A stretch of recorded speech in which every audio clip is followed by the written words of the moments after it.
I know, you're not here for my Eclipse, and neither am I, to be honest, so don't worry. But I have to show you really quick though, because I put the roof rack on it recently, and yeah, come check it out.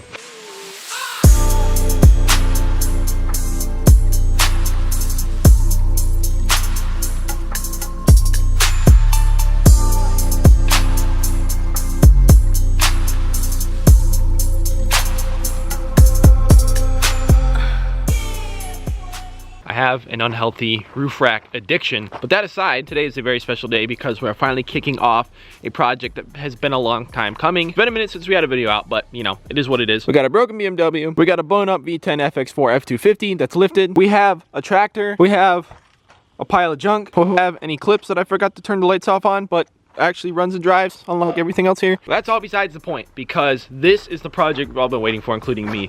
As you guys know, this car is very special to me, and it's never gonna go anywhere. It's taken some time. It's been a lot on my mind and a lot of things that I've been just trying to get a grip on recently so that I can progress my life more and make better videos for you guys ultimately. But I'm not gonna make any lame excuses because I know this is taking way too long. Just recently took advantage of some of the last nice weather before it got cold out, went to the junkyard. After searching and searching and searching, doing tons of research on the whole manual swap for this car, finally found a transmission in a junkyard about an hour away in a car that wasn't completely picked apart already, thankfully. And we picked it up, we pulled it out of the car, and along with a bunch of the parts that we're gonna need to swap my automatic PT CRUISER GT over to a manual. So this begins the series, manual swapping my big turbo PT CRUISER GT. That has been a dream of mine to say for a long time.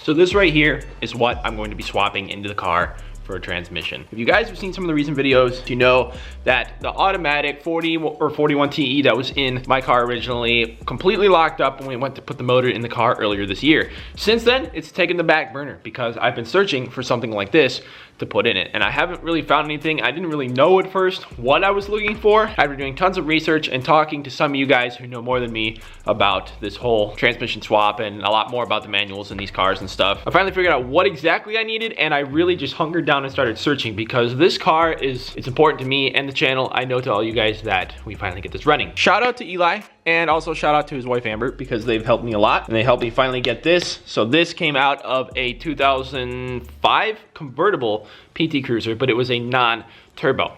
And we're gonna talk about that because there's a lot of debate on the internet about if this transmission will work, or if, like, not so much that if it'll fit, but will it hold up in a turbo, a GT, PT Cruiser. Basically, when you're swapping one of these cars, you have three options. Either you can get a manual out of a manual PT Cruiser, which is the ideal route to take. That was the Getrag, I believe it's the G288. That transmission is stout, and that was only offered in the manual PT CRUISER GTs, which is kind of ironic. But that transmission was a beast. It'll hold up to any power you throw at it pretty much. Keep in mind that I've not had personal experience with any of these, but I've talked to a lot of you guys, so I consider that something. Finding a manual PT CRUISER GT at all, especially where I am in my region up here in the Northeast, they're all rusted out and gone, and you don't find very many in junkyards. I've been searching for literal months and I haven't found anything PT CRUISER GT that is a manual that would be able to be like a donor car for the manual swap. The other option is you can use a Dodge Neon SRT-4 transmission, but a lot of people say that the axle situation gets a little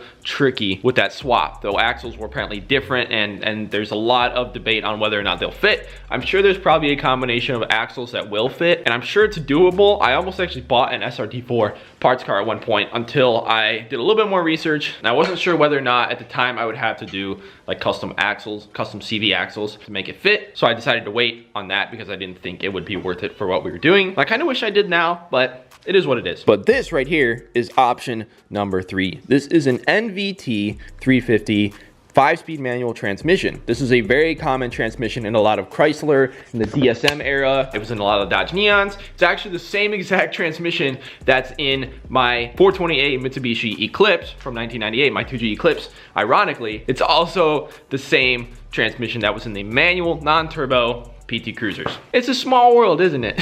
So the cool Eclipse has the same transmission as a PT Cruiser, essentially. So get dunked on, I guess. The biggest complaint with these is they were not known to hold up to power. They weren't known to hold up very well to boosted launches and a lot of banging gears. They just weren't the stoutest option of them all. Now, I've known and heard of a lot of people that have done swaps, SRT-4 swaps, that use these transmissions and have a lot of good luck. They're also probably the smallest and lightest option of them all, but that comes with a cost. Something I forgot to mention at this point in the video was also there is a difference in the gear ratios with the NVT 350 versus the other transmission options that make them less than ideal, which is definitely understandable. It's not going to be geared for the same power band that a turbo car will have. So we'll see once we get the car swapped what exactly we're working with that, but it's just another thing to keep in mind, and we'll talk more about that in the future, but I think it'll be fine for now anyways.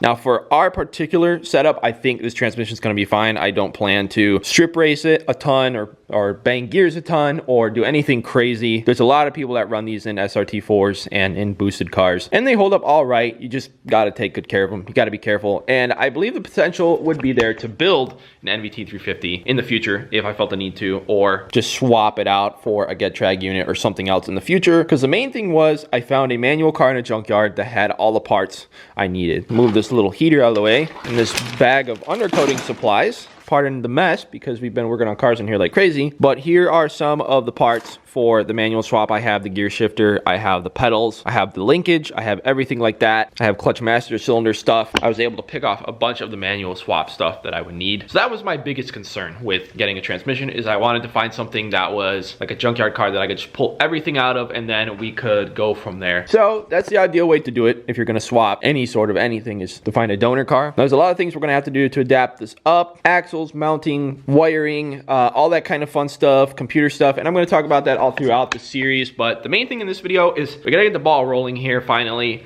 and I gotta pull everything out, get it cleaned up, and we can finally see how this is all gonna line up. So without further ado, let's go ahead and figure out how we can get this car out of here, get it cleaned up, get this transmission cleaned up, and start putting things together. Oh yeah, I'll also talk about the clutch situation when we get everything pulled out and cleaned up. So let's go. I need to get these windows rolled up. I forgot about that little detail. These have been down for a while. Interior is kind of dusty. We'll clean that up when the time is due, but the main thing is we get this just coating of dust off of it. There we go. Oh, come on, come on. Hey, we had just enough juice, I think. Oh, yep, it cut out just now. Perfect.